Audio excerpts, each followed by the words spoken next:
Myself Gayatri Sunil Pohkar. My seminar topic is chilates. Today I am going to tell about chilates. What is chilates? A chelate is formed upon the reaction of metal ion and substances containing two or more groups with electron donor properties, such that one or more rings are formed as result of the reaction.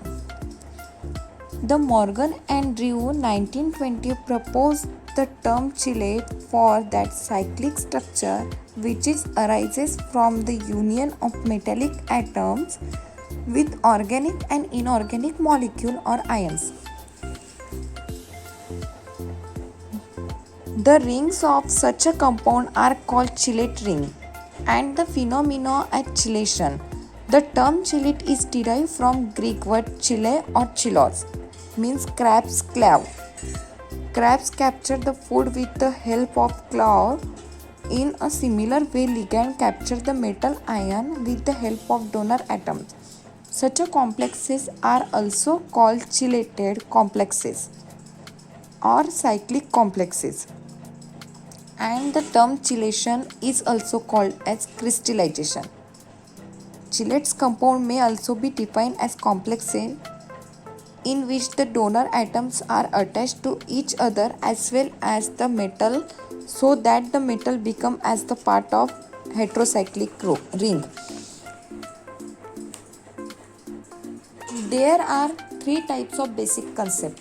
First is the central metal atom, second the chelating molecule, and third one is the nature of bonds linking the central metal atom with the chelating molecule and the influence of each and all of this on the behavior of the metal chelators. First is the central metal atom. We know that the properties of metal complex are affected to a considerably excited by the nature and oxidation state of the central metal atom. For example, the chelates formed by Cu and Ni with dimethyl glycoside have totally different properties. The Cu chelate is soluble in water, while the Ni chelate is highly insoluble in water. The copper chelate is tetragonal pyramidal molecule, while nickel chelate is square planar molecule. Evidently, the differences in the property of the two compounds is due to differences in the size and electronic configuration of the two metal atoms. The structure and properties of the chelators formed by a metal atom are also affected by its oxidation number and coordination number. Second one is the chelating molecule. If a molecule is to function as a chelating agent, it must fulfill at least following two conditions. First, it must possess at least two appropriate functional groups.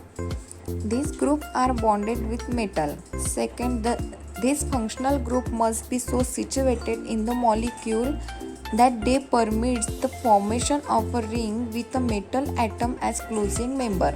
Steric effect of the ligand also affects the chelation. For example, 8-hydroxyquinoline form tries complex with Ai, but 2-methyl hydroxyquinoline prevent the formation of such a complex. Last one is the metal ligand bond. The metal ligand bond, the stability of the chelates also depends upon the metal ligand bond. The nature Ml bond depends upon the size and electronegativity of the metal ion and nature of the atom of the ligand which form the bond with the metal atom. There are the three types of basic concept. Thank you everyone.